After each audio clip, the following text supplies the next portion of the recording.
guys, real quick, just want to touch base with you. I want to say we are doing much better with attendance. I just got done going through it over here on the computer, doing much better.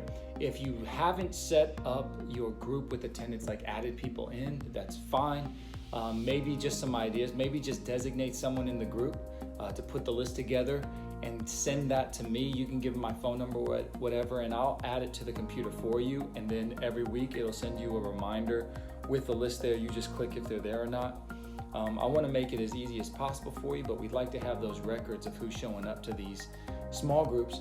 But overall, doing a really good job with attendance. If you don't know how to work the technology, also get in contact with me. I can help you with that. I might be able to send you a tutorial, make a tutorial video for you, make it easier on you. But yeah, anyway, that's enough said about the attendance. Overall, you guys doing a great job. I did get some of your book lists, which was awesome. If you didn't see that, I sent something on a message on your Church Center app asking you for any book suggestions that you might have, books that have helped you in your spiritual growth in Christ. I want to put a list together to send out to the church on their Church Center app. Now, without further ado, let's jump into the message. Preacher yesterday talked on the subject of humility, and I'm going to open it up here. And he had 9 thoughts about humbling yourselves. The first one, when it's hardest to love, you need to humble yourself. And I sometimes automatically think right to people that I have trouble loving.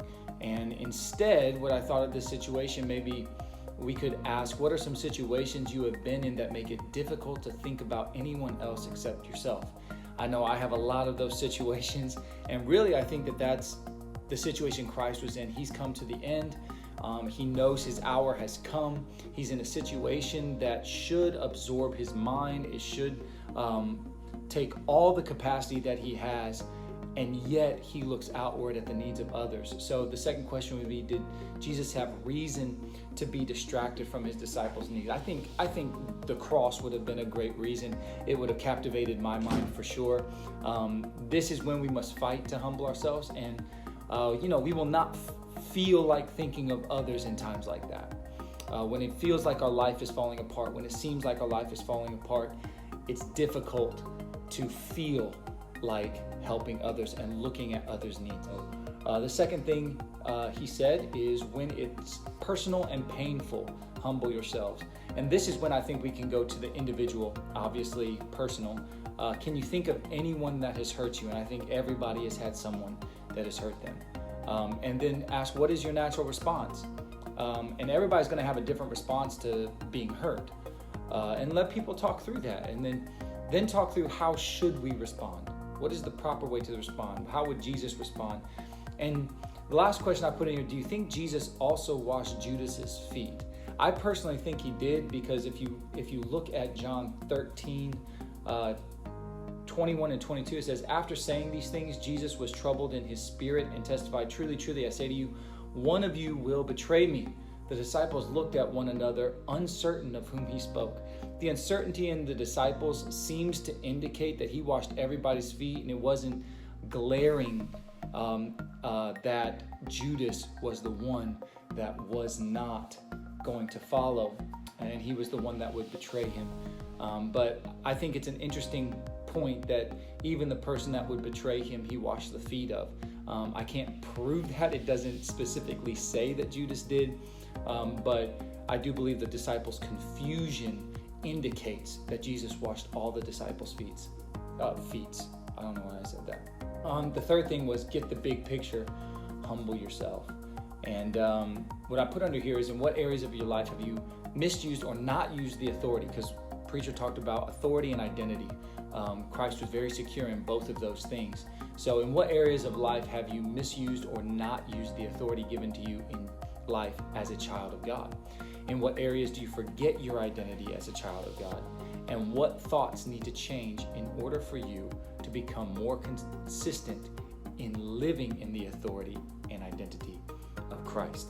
Just finding where Christ should have authority, finding where I am not identifying with him is a very helpful thing. And that is going to determine our identity. It's going to determine our confidence. And I do believe that there should be confidence and humility, but it's confidence in Christ and the authority that is through him and from him. The fourth thing he said was just do it, humble yourself. So I have quite a few questions under here, but they're really quick and they go together. Where do you need to ask for help? Because he said 4 ways to humble yourself moves is to ask for help, apologize first, kneel to God in humble prayer, and admit that you have a problem. So my questions that go with those are, where do you need help? Who are you asking? Who do you need to get right with? How often and for what do you pray? And what problems have I been suppressing instead of confessing?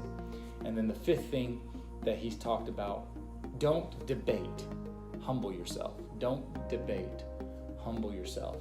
And he said 3 ways to respond and humble yourselves is a phone call, a visit, or get alone with God. So the question that I have under here is, why is it so hard for us to give up control as humans, even though we're rarely in control anyways? So just a thought. Hopefully that's beneficial. I hope you guys have a great small group, great discussions, and I hope lives are changed through those discussions and through those decisions that are made. Have a wonderful week. Love you guys. If you need anything, let me know. Thanks.